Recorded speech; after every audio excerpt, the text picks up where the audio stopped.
اما بعد فاعوذ باللہ من الشیطان الرجیم بسم اللہ الرحمن الرحیم یا ایہا الذین آمنوا کتب علیکم الصیام کما کتب علی الذین من قبلکم لعلکم تتقون صدق اللہ مولانا العظیم وصدق رسولہ النبی الکریم الرؤوف الرحیم اللہم نور قلوبنا بالقرآن وزین اخلاقنا بالقرآن وادخلنا الجنۃ بالقرآن ونجنا من النار بالقرآن قال اللہ تعالی وتبارک فی شان حبیبہ مخبرا وآمرا ان اللہ وملائکتہ یصلون علی النبی یا ایہا الذین آمنوا صلوا علیہ وسلموا تسلیما الصلاۃ والسلام علیک یا رسول اللہ وعلی آلک واصحابک یا محبوب رب العالمین الصلاۃ والسلام علیک یا رسول اللہ وعلی آلک واصحابک یا محبوب رب العالمین۔ تمام حمد و ثنا، تعریف و توصیف اللہ جل مجدہ الکریم کی ذات بابرکات کے لیے، جو خالق کائنات بھی ہے اور مالک شش جہات بھی۔ اللہ جل وعلا کی حمد و ثنا کے بعد رسول رحمت، شفیع معظم، نبی محتشم، حضور ختمی المرتبت صلی اللہ علیہ وآلہ وسلم کے حضور ناز میں اپنی عقیدتوں، ارادتوں اور محبتوں کا خراج پیش کرنے کے بعد واجب الاحترام، ذوی الاحتشام، معزز، مکرم، محتشم سامعین، خواتین و حضرات، السلام علیکم ورحمۃ اللہ وبرکاتہ۔ اللہ کا شکر ہے ایک بار پھر مجھے اور آپ کو یہاں حاضر ہو کے درس قرآن کی مجلس میں بیٹھنا نصیب ہوا۔ موسم کے تغیر کے باوجود آپ لوگ جس محبت سے، جس پیار سے تشریف لائے، اس پر اللہ تعالی آپ کو جزائے خیر عطا کرے۔ بالخصوص مائیں، بہنیں اور بیٹیاں اس موسم میں تشریف لائیں، اللہ تعالی اس کا انہیں صلہ وافر عطا کرے۔ آنے والا موسم ماہ صیام رمضان المبارک کا ہے، اور یہ وہ بابرکت مہینہ ہے جسے سید الشہور، مہینوں کا سردار کہا گیا ہے۔ اس مہینے میں اللہ کی رحمتیں بڑھ جاتی ہیں جو بندوں پہ اترتی ہیں، اس کی کرم نوازیاں بندوں کو نصیب ہوتی ہیں اور ان کے دامن گوہر مراد سے مالا مال ہوتے ہیں۔ خوش نصیب ہیں وہ لوگ جو بے چینی سے، شدت سے اس مہینے کا انتظار کرتے ہیں۔ جنت کی پورے 11 ماہ آرائش و زیبائش ہوتی رہتی ہے، صرف ماہ صیام رمضان المبارک کے استقبال کے لیے۔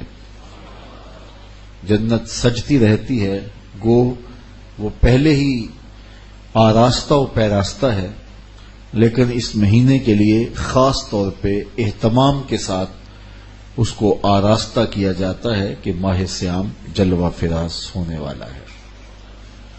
اسی طرح جن لوگوں کے دل جنت ہیں وہ بھی پورا سال ماہ صیام کا انتظار کرتے رہتے کہ وہ گھڑیاں آئیں، وہ لمحے آئیں۔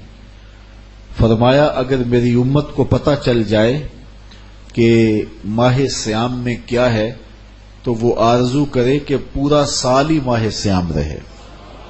جو برکتیں، جو رحمتیں اس مہینے کے دامن میں رکھ دی گئی ہیں اور جو کرم نوازیاں انڈھیلی گئی ہیں اس ماہ نور میں۔ جو آیت کریمہ میں نے آپ کے سامنے تلاوت کی اس میں ارشاد فرمایا گیا، اے ایمان والو تمہارے اوپر روزے فرض کیے گئے جس طرح تم سے پہلوں پہ فرض کیے گئے تھے تاکہ تم متقی بن جاؤ، تمہیں تقوی کا نور نصیب ہو۔ روزہ لغت میں رک جانے کو کہتے ہیں۔ الصوم فی اللغت الامساک فقط، روزہ لغت میں رک جانے کو کہا جاتا ہے، لیکن اصطلاح شریعت اسلامیہ میں طلوع فجر ثانی سے لے کے غروب آفتاب تک بقصد عبادت، اکل و شرب اور عمل تزویج سے رک جانا روزہ کہلاتا ہے۔ روزے کی تاریخ بہت پرانی ہے۔ علامہ اسماعیل حقی علیہ رحمہ نے روح البیاں میں لکھا کہ ملک تیمور الثالث حضرت آدم علیہ السلام کی اولاد سے تیسرا بادشاہ تھا، اس کے زمانے میں قحط پڑ گیا، تو جو آسودہ حال لوگ تھے ان کو وقت کے بادشاہ نے حکم دیا کہ وہ ایک وقت کا کھانا ان قحط زدہ لوگوں کے لیے بچائیں اور وہاں بھیجیں۔ اس کے حکم نامے کو انسانی ہمدردی پر مشتمل اس بات کو لوگوں نے قبول کیا، ایک وقت کا کھانا کھاتے اور ایک وقت کا کھانا قحط زدہ علاقوں میں بھیجتے۔ قوم کی یہ ادا رب کو پسند آ گئی، وقت کے نبی پر وحی کی گئی، تمہارے اس عمل کو ہم عبادت قرار دیتے۔ اور اس کے بعد پھر روزہ جتنی بھی شریعت ماضی میں گزری ہیں تقریباً سب میں مروج رہا ہے۔ قدیم مصری، یونانی، رومن اور ہندو دھرم میں بھی روزے کی تاریخ موجود ہے۔ تورات میں بھی روزہ داروں کی تعریف ملتی ہے۔ حضرت موسیٰ علیہ السلام کا 40 دن کے لیے روزہ رکھنا یہ کتاب رحمت قرآن مجید کے اندر موجود ہے۔ موجودہ انجیلیں جو دستیاب ہیں ان کے اندر بھی روزہ داروں کا تذکرہ ہم پاتے ہیں۔ حضور علیہ الصلوۃ والسلام فرضیت روزہ سے قبل فاقہ کشی کرتے تھے، روزہ رکھتے تھے، اور ایام 20 کے روزے رکھے جاتے تھے۔ 10 محرم کا روزہ رکھا جاتا تھا اور مختلف ایام کے روزے رکھے جاتے تھے۔ باقاعدہ اسلام میں روزے کی فرضیت سن 2 ہجری کو ہوئی ہے۔ جب حضور مکے سے ہجرت فرما کے مدینہ تشریف لائے تو 2 ہجری کے اندر روزہ باقاعدہ فرض ہوا ہے۔ فرضیت روزہ کے بعد کل 9 رمضان المبارک آئے ہیں۔ تو اس طرح حضور کی حیات ظاہریہ میں 9 مرتبہ ماہ صیام آیا ہے، اور یہ بات بھی ذہن نشین رہے کہ 7 مرتبہ یہ مہینہ 29 کا تھا حضور کے زمانے میں، اور 2 مرتبہ یہ مہینہ 30 کا آیا ہے۔ تو زیادہ تر ماہ صیام 29 کا آتا ہے۔ کچھ لوگ پریشان ہو جاتے ہیں کہ پتہ نہیں رویت ہلال کمیٹی والے ایک روزہ کھا گئے ہیں، انہیں کیا غرض اس سے؟ تو 29 کے روزے زیادہ دور نبوی میں ہوئے ہیں، اور یہ بات بھی ذہن نشین رہے کہ روزے 29 ہوں یا 30 ہوں، اللہ ثواب 30 کا ہی عطا کرتا ہے۔ اگر 29 پہ عید ہو جاتی ہے تو پریشان اس اعتبار سے ہونے کی ضرورت نہیں ہے کہ اللہ تعالی جل شانہ ثواب پورے 30 کا ہی عطا فرمائے گا۔ تو روزہ ہم جو رکھتے ہیں اور آنے والا ماہ صیام اس کا ہمیں استقبال کرنا چاہیے، تو یہ روزہ کیوں رکھا جاتا ہے، اس کا مقصد کیا ہے؟ سویر سے لے کر شام تک بھوک اور پیاس کاٹنا آخر کیا مقصد رکھتا ہے؟ جبکہ سب کچھ موجود ہے۔ یہ خوراک بچاؤ مہم تو ہے نہیں، بلکہ ان دنوں کے اندر مومن کا رزق بڑھ جاتا ہے، رزق میں اضافہ ہو جاتا ہے، اخراجات زیادہ ہوتے ہیں۔ تو پھر جب اخراجات بھی زیادہ ہوتے ہیں، خوراک بھی وافر ہوتی ہے، تو پھر سویر سے لے کر شام تک بھوک کاٹنے کا کیا مقصد ہے؟ اللہ تعالی جل شانہ جو اتنا پیار بندے سے کرتا ہے وہ کیوں گوارا کرتا ہے کہ میرا بندہ اتنی بھوک کاٹے، اتنی پیاس کاٹے؟ ایک ماں گوارا نہیں کرتی کہ میرا بچہ بھوکا رہے، پیاسا رہے۔ بچہ بھوکا ہو تو ماں تڑپنے لگ جاتی ہے، اور اس کی بھوک مٹانے کے لیے اسے کسی کے گھر میں جا کے مزدوری کرنی پڑے، کسی دہلیز سے جا کے مانگنا پڑے، وہ اس کا پیٹ بجھانے کے لیے سب کچھ کر گزرتی ہے، اور وہ ہر دکھ جھیل لیتی ہے کہ میرا بیٹا کوئی تکلیف نہ سہے، میری اولاد کوئی دکھ نہ سہے۔ تو اولاد کے لیے ماں کے جذبات ہم دیکھتے ہیں، اور ان مراحل سے ہم گزرتا ہوا زمانے کو دیکھتے ہیں۔ تو بیٹے کے لیے ماں بھوک اور پیاس گوارا نہیں کرتی، تو جو 70 ماؤں سے زیادہ پیار کرتا ہے اس نے کیسے گوارا کر لیا کہ میرا بندہ سویر سے لے کر شام تک بھوکا رہے، پیاس کی شدت کاٹے، بھوک کی شدت کاٹے۔ آج کل 16 گھنٹے لمبا روزہ ہوتا ہے، اور اتنا طویل عرصہ سخت گرمی میں زبان کانٹا ہے، حلق خشک ہے، اور بندہ دریا کنارے ہے، لیکن ایک گھونٹ بھی اٹھا کے نہیں پی سکتا۔ تو یہ کیسے رب نے چاہا جو 70 ماؤں سے زیادہ پیار کرتا ہے؟ ماں تو اس لیے پیار کرتی ہے نا کہ اس نے بیٹے کو جنم دیا ہے، اور اتنا پیار کرتی ہے کہ دنیا کے کسی ترازو پہ ماں کے پیار کو تولا نہیں جا سکتا۔ یہ سڑکوں کے کنارے پہ بڑے بڑے ہیوی کنڈے نصب کر دیے گئے ہیں جس پر پورے پورے کنٹینر تول لیے جاتے ہیں۔ تو میں کہا کرتا ہوں آج تک مجھے کوئی ایسا کنڈا نہیں ملا جس پر ماں کے پیار کو بھی تولا جا سکے۔ اللہ نے اس کے سینے میں پیار رکھا ہے، تڑپتی ممتا رکھی ہے، اولاد کے لیے وہ جذبات رکھے ہیں کہ دنیا کے کسی ترازو پہ اس کا وزن نہیں کیا جا سکتا۔ پھر دوسری بات، آج بازار جائیں تو کوئی شے بھی آپ کو خالص نہیں ملتی، لیکن ماں کا پیار آج بھی کھرا ہے، ماں کا پیار آج بھی سچا ہے۔ اولاد کے لیے اس کے جذبات آج بھی جو ہیں وہ بالکل کھرے ہیں۔ اولاد کا پیٹ پالنے کے لیے کسی کے گھر کے برتن مانجنے پڑے تو ماں اس سے بھی گریز نہیں کرتی۔ شہر میں آ کر پڑھنے والوں بھول گئے ہو کس کی ماں نے کتنا زیور بیچا ہے۔ مائیں اولادوں کے لیے کیا کیا پاپڑ نہیں بیلتی، کیا کیا دکھ نہیں سہتی، خود گیلے بستر پہ لیٹ جاتی ہیں اور بیٹے کو خشک جگہ پہ لٹاتی ہیں، اور اذیت سہتی ہیں، دکھ سہتی ہیں، خود پیاس اور بھوک برداشت کر لیتی ہیں، لیکن اولاد کو جو ہے وہ بھوک اور پیاس ان کی برداشت نہیں کر پاتی ہیں۔ یہ ان کے سینے میں اولاد کا پیار ہے۔ تو اولاد کے ساتھ ماں باپ کو اتنا پیار کیوں ہے؟ تو اس کا جواب ایک ہی ہے، اس لیے کہ ماں نے بچے کو جنم دیا ہے۔ تو اس جملے پہ آپ کی توجہ چاہوں گا، جس نے جنم دیا ہے وہ اتنا پیار کرتی ہے، تو جس نے خلق کیا ہے وہ کتنا پیار کرتا ہو۔ ماں نے جنم دیا ہے، تخلیق نہیں کیا، تو جنم دینے والی کا پیار اس کا ٹھکانہ نہیں، اور جس نے خلق کیا ہے اس کی محبت کا عالم کیا ہوگا۔ تو ماں گوارا نہیں کرتی تو رب نے کیسے گوارا کر لیا؟ اس مسئلے کو سمجھنے کے لیے پھر دوبارہ ماں کی گود میں آنا پڑے گا۔ بیٹا بیمار ہو گیا، ماں اٹھا کے اس کو ڈاکٹر کے پاس لے گئی۔ ڈاکٹر نے کہا کہ اسے یہ دوائی دو، یہ سیرپ پلاؤ، ٹھیک ہو جائے گا۔ اب سیرپ کڑوا تھا، بچہ پیتا نہیں، ماں نے اس کو زبردستی لٹایا، اس کا منہ کھولا اور سختی سے اس کے منہ کے اندر کڑوے سیرپ کے چمچ انڈھیل رہی ہے۔ کیا ماں صفاق ہو گئی؟ ماں کا پیار چھن گیا؟ اس کی ممتا کہیں رخصت ہو گئی؟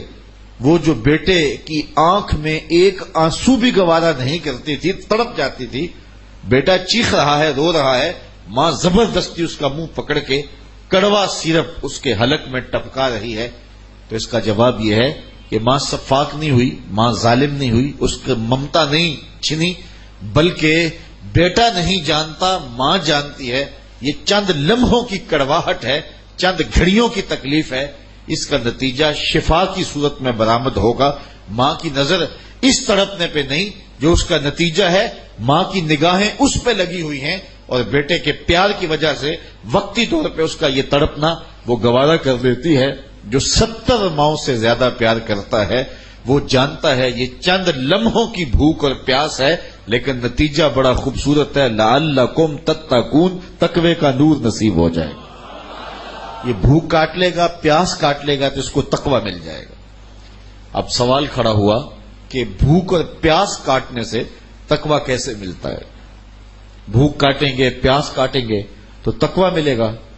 تو اس بات کو سمجھنے کے لیے ایک مختصر تمہید سمجھنا ہوگی، اور وہ یہ ہے کہ ہمارے دو دشمن ہیں جو ہمیں جادہ مستقیم سے ہٹانے کے لیے دن رات کوشاں ہیں. ایک کا نام نفس ہے، دوسرے دشمن کا نام شیطان ہے. دونوں دشمن ہمیں جادہ حق سے ہٹانے کے لیے دن رات سرگرم عمل ہیں. اب دیکھیے وہ دو دشمن کون سے ہیں؟ ایک ہے نفس اور دوسرا دشمن ہے ہمارا شیطان. اب ان دونوں دشمنوں سے بڑا دشمن کون سا ہے؟ نفس بڑا دشمن ہے یا شیطان بڑا دشمن ہے؟ تو میں کہوں گا کہ جب شیطان بنا اور اس کو شیطان بنایا تو اس وقت کوئی دوسرا شیطان تو نہیں تھا جس نے شیطان کو شیطان بنایا، وہ نفس تھا جس نے شیطان کو شیطان بنایا. اندر سے اٹھا اور کہا آنا خیر منہ، میں بہتر ہوں. جب اللہ تعالیٰ نے کہا نا کہ میرے آدم کو سجدہ کر، تو شیطان کے اندر سے نفسانیت اٹھی اور اس نے کہا آنا خیر منہ، میں بہتر ہوں اس سے. خلقتنی من نار وخلقتہ من طین، مجھے تو نے آگ سے بنایا ہے اور اس کو تو نے مٹی سے بنایا ہے. آگ مٹی سے افضل ہے، افضل مفضول کو سجدہ کیوں کرے؟ تو اندر سے جو پھوٹا وہ نفس تھا جس نے کہا آنا خیر منہ، میں بہتر. تو یہ میں تھی، یہ نفس تھا جس نے شیطان کا بیڑا غرق کر دیا. ایک بزرگ تھے، ساری زندگی وہ زبان پر میں کا لفظ نہیں آنے دیتے تھے. وہ فرماتے تھے اسی لفظ نے شیطان کا بیڑا غرق کیا، تو یہ لفظ زبان پہ نہیں آنے دوں گا. جب کوئی بات کرنا ہوتی تو کسی اور لفظ سے تعبیر کرتے، اور انہوں نے اس بات کا التزام کیا کہ یہ لفظ زبان پہ نہ آئے. اچھا ایک شخص نے سنا تو اس نے کہا لو ان کی زبان پہ میں کیوں نہیں آتا، میں جاتا ہوں ان کی زبان پہ یہ لفظ آئے ہی آئے. اپنی ڈیوٹی ہوتی ہے نا، اپنا کام ہوتا ہے. تو بزرگوں کے پاس چلے گئے، وہ بیٹھے ہوئے تھے، نماز کا وقت قریب تھا. کہا حضرت ایک مسئلہ پوچھنے آیا ہوں. کہا پوچھیے. کہا کہ شیطان کو کس چیز نے برباد کیا تھا؟ کہ حضرت اب تو کہیں گے کہ میں نے اس کا بیڑا غرق کیا تھا. تو کہوں گا جیسے بھی لبوں پہ لفظ تو آ ہی گیا نا، لیکن وہ بھی بڑی بصیرت والے تھے، سمجھ گئے کہ اس کی نیت میں کھوٹ کیا ہے. اتقوا فراست المومن فإنہ ینظر بنور اللہ، مومن کی فراست قلبیہ سے ڈرا کرو، وہ اللہ کے دیے ہوئے نور سے دیکھ لیتا ہے.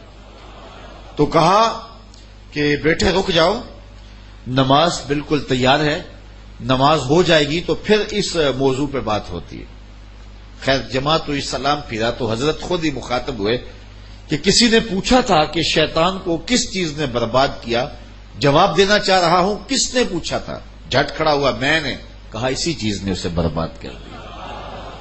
تو یہ میں جو ہے یہ شیطان کو شیطان بنانے والی ہے. یہ نفس تگڑا ہے شیطان سے بھی، اور ہمیں بھی شیطان سے زیادہ نقصان پہنچانے والا ہمارا نفس ہوتا ہے. یہ ماہ سیام آتا ہے تو حدیث میں آتا ہے اذا جاء رمضان سلسلۃ الشیاطین، شیاطین جکڑ دیے جاتے ہیں.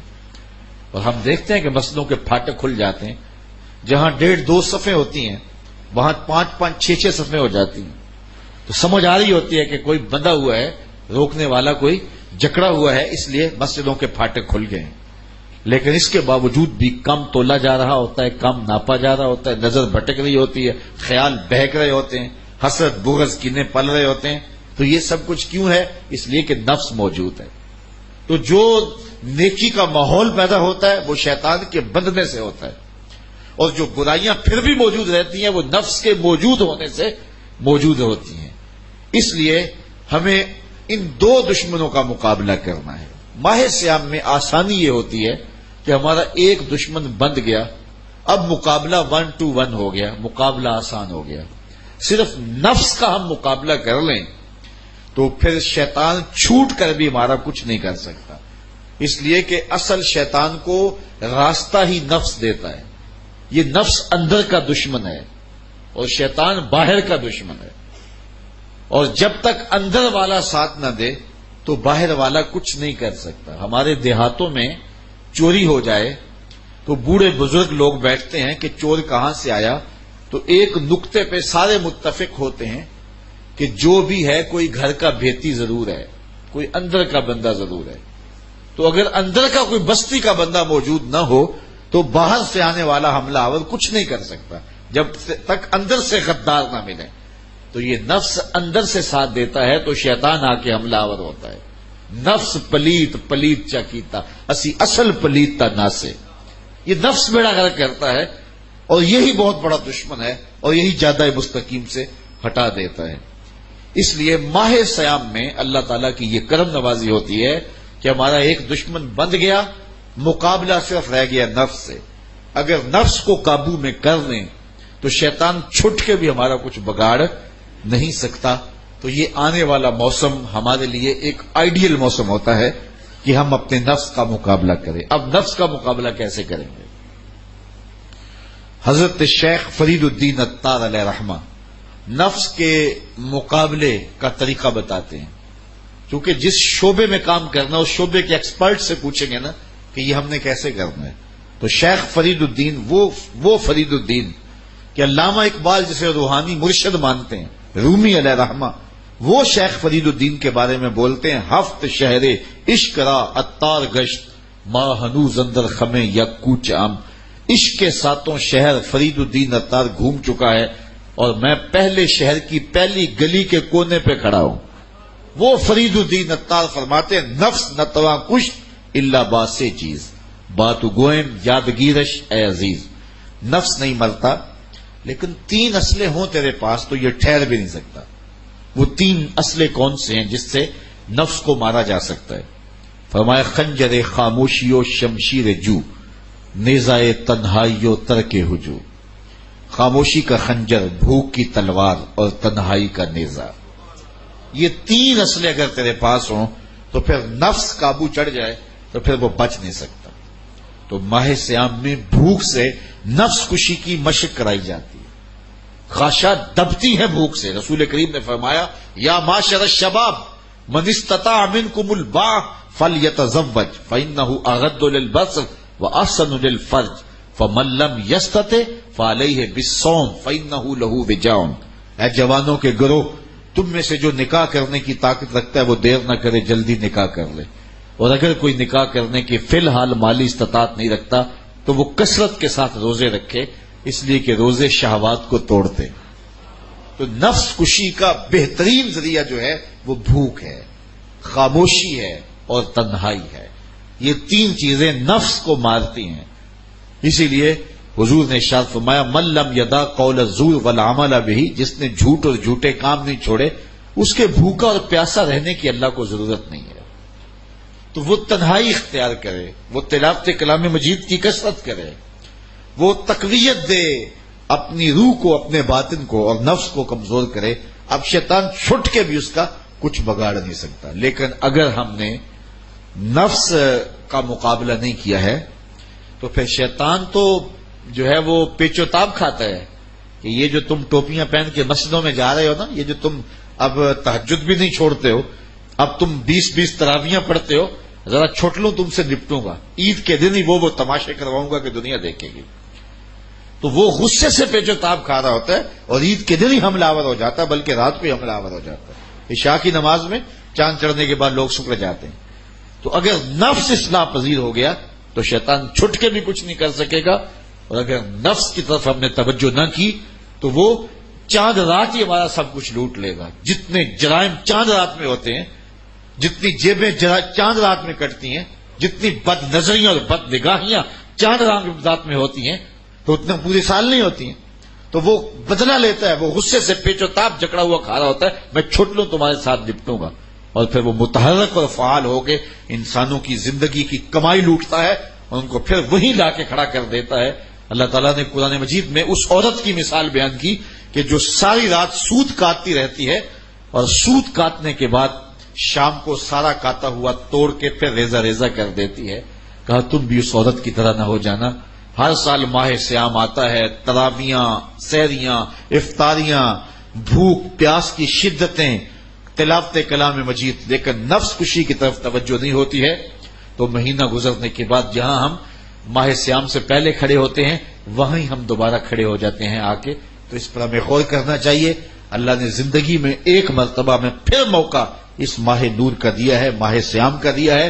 تو اس ڈھب سے، اس طریقے سے گزاریں کہ ماہ سیام گزرنے کے بعد ہمارا اندر ستھرا ہو چکا ہو، نفس ہمارے قبضے میں آ چکا ہو، باطن کی صفائی ہو چکی ہو، من کے اندر جو ہے وہ چراغاں ہو چکا ہو، اور ہم بدلے بدلے ہوں، ہم جو ہے وہ نور نور ہوں، ہم روشن روشن ہوں، ہم اجلے اجلے ہوں، ہمارے زنگ اتر چکے ہوں اور معرفت کا رنگ چڑھ چکا ہو.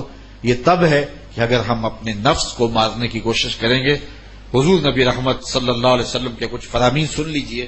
ارشاد فرمایا، حضرت ابو ہریرہ رضی اللہ تعالیٰ عنہ سے مروی ہے، اذا دخل رمضان فتحت ابواب السماء وفی روایت فتحت ابواب الجنہ وغلقت ابواب جہنم وسلسلت الشیاطین وفی روایت فتحت ابواب الرحمہ.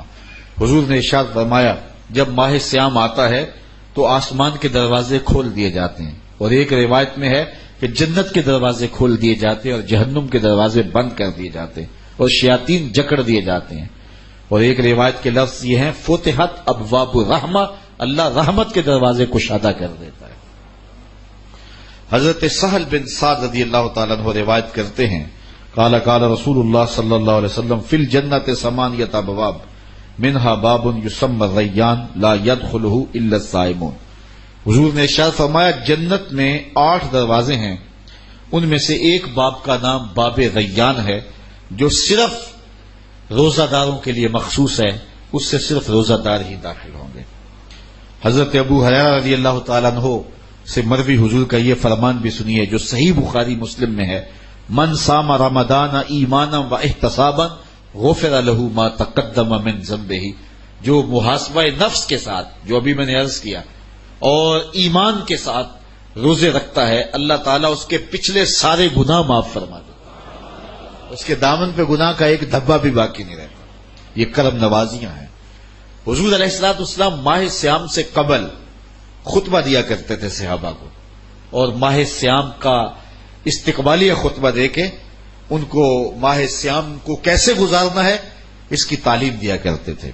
آج یہ خطبہ جو حضور نے ارشاد فرمایا وہ آپ کے سامنے رکھوں. حضرت سلمان فارسی رضی اللہ تعالی عنہ سے مروی ہے.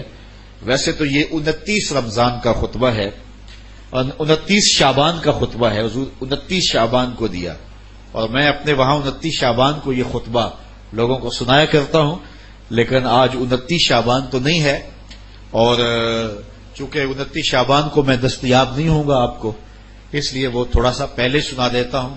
خطبہ سنانے کی اور سننے کی سنت ادا ہو جائے گی، لیکن وہ خاص دن کی سنت جو ہے وہ ادا نہیں ہو سکے گی. چلو یہ سی ڈی بن گئی تو آپ اس دن جو ہے وہ سن سکتے ہیں. حضرت سلمان فارسی فرماتے ہیں قال خطبنا رسول اللہ صلی اللہ علیہ وسلم فی آخر یوم من شعبان. حضور علیہ السلام نے شعبان کی آخری تاریخ کو ہمیں خطبہ ارشاد فرمایا. کیسا منظر ہوگا کہ مسجد نبوی کا ماحول ہوگا، کھجور کی بنی ہوئی چٹائیاں بچھی ہوں گی اور ممبر پہ آمنہ کا لال جلوہ فراز ہوگا، اور سامعین کے اندر ابو ذر غفاری بیٹھے ہوں گے، بلال حبشی بیٹھے ہوں گے، عثمان غنی بیٹھے ہوں گے، حضرت ابو بکر و عمر بیٹھے ہوں گے، مولا کائنات بیٹھے ہوں گے، حضرت کعب بیٹھے ہوں گے. کیسے جگمگ جگمگ تاروں میں مہتاب کا عالم کیا ہوگا، کیسے منظر ہوں گے. حضور علیہ السلام نے خطبہ ارشاد کیا. ماحول تھا مسجد نبوی کا. حضور نے خطبہ ارشاد کیا. فقال یا ایھا الناس، کہا ہے لوگو، قد اظلکم شہر عظیم شہر مبارک شہر فیہ لیلۃ خیر من الف شہر. حضور نے ارشاد فرمایا لوگو، تمہارے اوپر ایک مہینہ جلوہ فراز ہو رہا ہے جو بہت بڑا مہینہ ہے، بڑا عظیم مہینہ ہے، جو مبارک مہینہ ہے. وہ ایسا مہینہ ہے جس کے دامن میں ایک رات ایسی ہے جو 1000 مہینے سے بہتر ہے. جعل اللہ صیامہ فریدہ، اللہ نے اس مہینے کے روزے کو فرض بنایا. وقیام لیلۃ تطوعا، اور اس کی رات کے قیام کو نفل بنایا. من تقرب فیہ بخصلۃ من الخیر کان کمن ادى فریضۃ فیما سواہ، اور جس نے کوئی اس مہینے میں بھلائی کی تو وہ ایسے ہے کہ جس طرح اس نے فریضہ ادا کیا. اگر کسی نے نفل ادا کیا تو ایسے ہے جس طرح اس نے فرض ادا کیا. ومن ادى فریضۃ فیہ کان کمن ادى 70 فریضۃ فیما سواہ، اور جس نے اس مہینے میں ایک فرض ادا کیا اللہ تعالیٰ اس کو 70 فرضوں کا ثواب عطا کرے. وہ ایسا ہے جس طرح اس نے 70 فرائض ادا کیے. وہو شہر الصبر، وہ صبر کا مہینہ ہے. والصبر ثوابہ الجنہ، اور صبر کا ثواب جنت ہے. وشہر المواسات، ایک دوسرے سے پیار کرنے کا، ہمدردی کرنے کا مہینہ ہے، دکھ بانٹنے کا مہینہ ہے، لوگوں سے محبت کرنے کا مہینہ ہے. وشہر یزاد فیہ رزق المومن، یہ وہ بابرکت مہینہ ہے جس میں مومن کا رزق بڑھا دیا جاتا ہے. من فطر فیہ صائمہ، جس نے اس مہینے کے اندر افطار کروایا کسی شخص کو، روزہ دار کو، کان لہ مغفرۃ لذنوبہ، اللہ تعالیٰ اس کے گناہ معاف فرما دے گا اور اس کو جہنم کی آگ سے آزاد کر دے گا. وکان لہ مثل اجرہ، اور روزہ رکھنے والے کو جتنا اجر ملا روزہ افطار کروانے والے کو بھی اتنا ہی اجر دیا جائے گا. من غیر ان ینتقص من اجرہ شیئا، روزہ رکھنے والے کے اجر میں کسی کمی کے بغیر، اس کے اجر میں بھی کوئی کمی نہیں ہوگی، اور روزہ افطار کرانے والوں کو بھی پورا پورا اجر دے دیا جائے گا. قلنا یا رسول اللہ صلی اللہ علیہ وسلم، صحابہ فرماتے ہیں ہم نے عرض کی اے اللہ کے پیارے حبیب، لیسا کلنا ناجد ما نفطر بہ الصائم، ہم میں سے سارے تو ایسے نہیں ہیں کہ جو روزہ دار کو روزہ افطار کروا سکے، غریب لوگ بھی ہیں، مسکین لوگ بھی ہیں، تو سارے لوگ تو ایسے نہیں ہیں کہ جو روزہ دار کا روزہ افطار کروا سکے. تو حضور نے کیا ارشاد فرمایا، سنیے. فقال رسول اللہ صلی اللہ علیہ وسلم یؤتی اللہ ھذا الثواب، اللہ تعالیٰ یہ روزہ افطار کروانے کا ثواب عطا کرتا ہے. من فطر صائما، جو کسی کو افطار کروائے، علی مذقۃ لبن، دودھ کے ایک گھونٹ سے، او تمرۃ، یا ایک کھجور سے، او شربۃ من ماء، یا پانی کے ایک گھونٹ سے. لازمی نہیں ہے کہ بہت سموسے پکوڑے بہت کچھ پڑے ہوئے ہوں اور بڑی فرنیاں شرنیاں ہوں، نہیں، اگر صرف ایک گھونٹ پانی کا پلا دیا، ایک لسی کا گھونٹ پلا دیا، ایک کھجور کھلا دی، تو حضور نے ارشاد فرمایا اللہ اس کو بھی پورا روزہ افطار کرنے کا ثواب عطا فرمائے. اور آگے فرمایا واشبع صائمن، اور جس نے شراب ہو کے کھلایا، اس کو صحیح پوری فل افطاری کروائی، تو اس کا اجر کیا، سقاہ اللہ من حوضی شربۃ لا یظمأ حتی یدخل الجنہ، حضور فرمایا اللہ اس کو حوض کوثر سے جام پلائے گا یہاں تک کہ وہ جنت میں داخل ہو جائے گا، اور جنت میں داخل ہونے تک 50,000 سال کا دن ہوگا، اس کو دوبارہ پیاس بھی نہیں لگے گی. جب جام کوثر مل گیا، جس نے ایک گھونٹ میں پی لیا، اس کو پھر پورا حشر کا دن پیاس نہیں لگے گی. وَهُوَ شَهْرٌ أَوَّلُهُ رَحْمَةٌ، فرمایا یہ وہ مہینہ ہے جس کا پہلا عشرہ رحمت ہے. وَأَوْسَطُهُ مَغْفِرَةٌ، اور جس کا درمیان والا حصہ مغفرت ہے. وَآخِرُهُ عِتْقٌ مِّنَ النَّارِ، اور آخری عشرہ جہنم سے آزادی کا پروانہ ہے. اور آگے ارشاد فرمایا وَمَنْ خَفَّفَ عَنْ مَمْلُوكِهِ فِيهِ، جس نے اپنے مزدور کو، اپنے غلام کو، اپنے ملازم کو، اپنے ماتحت کو آسانی دی، تخفیف دی، نرمی کی، اس سے تھوڑا کام لیا، غفر اللہ لہو وآتقہ من النار، اللہ اس کے گناہ بھی بخش دے گا اور اس کو جہنم کی آگ سے آزادی بھی عطا فرمائے.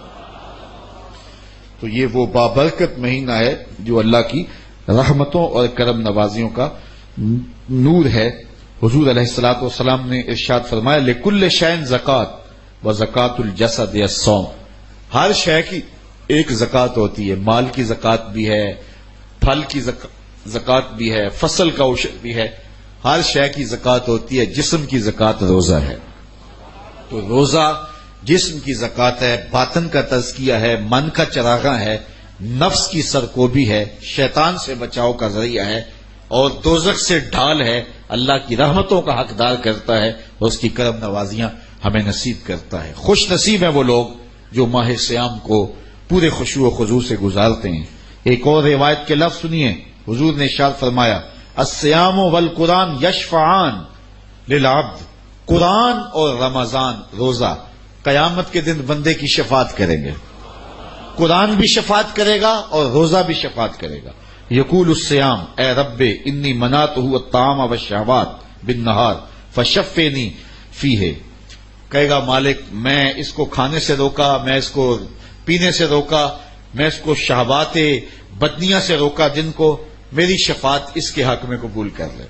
ویقول القرآن، قرآن کہے گا منعتہ النوم باللیل، اے مالک میں نے رات کو سونے سے روکا، ساری رات کھڑے ہو کے تراویح سنتا رہا، سحری کے وقت اٹھ کے قرآن پڑھتا رہا، فشفنی فیہ، تو میری شفاعت اس کے حق میں قبول کر لے۔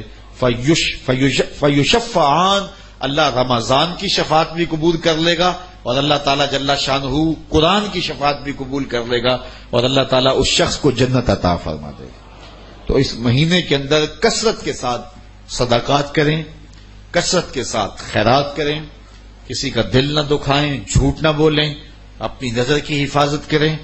ہم پانی نہیں پیتے کہ اللہ دیکھ رہا ہے، کھانا نہیں کھاتے اللہ دیکھ رہا ہے، تو جھوٹ بولنے سے قبل بھی سوچیں کہ جو کھانا کھاتے دیکھ رہا ہے وہ جھوٹ بولتے بھی دیکھ رہا ہے، جو کھانا کھاتے دیکھ رہا ہے، جو پانی پیتے دیکھ رہا ہے، وہ رشوت لیتے بھی دیکھ رہا ہے، وہ نظر کو بھٹکتے بھی دیکھتا ہے، خیال کو بہکتے ہوئے بھی دیکھتا ہے۔